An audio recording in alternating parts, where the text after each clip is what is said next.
CPO 2024 का बढ़िया सवाल। क्वेश्चन में कहा गया strength of school increases and decreases every alternate year by 15%। एक साल 15% से बढ़ता है, दूसरी साल 15% से कम होता है।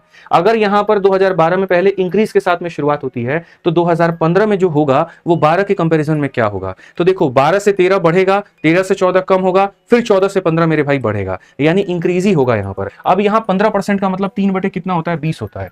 तो जैसे 3 बटे 20 होता है तो मेरे भाई यहां पर 3 बटे 20 होता है, एक बार बढ़ेगा एक बार कम होगा। तो पहली बार यहां बढ़ेगा तो 20 की चीज मेरे भाई बढ़ करके 3 बढ़ेगी तो कितना हो जाएगी, 23। यहां पर ये कौन सा साल की बात हो रही है, 2012 से 13। 12 से 13 बढ़ा, फिर 13 से 14 क्या होगा, कम। 20 में 3 कम यानी हो जाएगा 17। फिर 14 से 15 क्या होगा, बढ़ेगा, यानी 20 में मेरे भाई 3 बढ़ करके इतना हो जाएगा। ओवरऑल अगर हम देखेंगे तो ये हमारे सामने कितना हो गया, 8000 हो गया भाई। और इनको गुना करके देखो, 23 का स्क्वायर कितना होता है, 529 होता है। और 529 को 17 से गुना करना है मेरे भाई।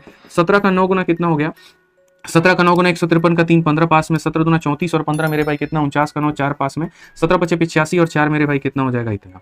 तो यहाँ पर ये 8993 मेरे भाई यहाँ पर ये हमारे सामने कहानी हो जाएगी।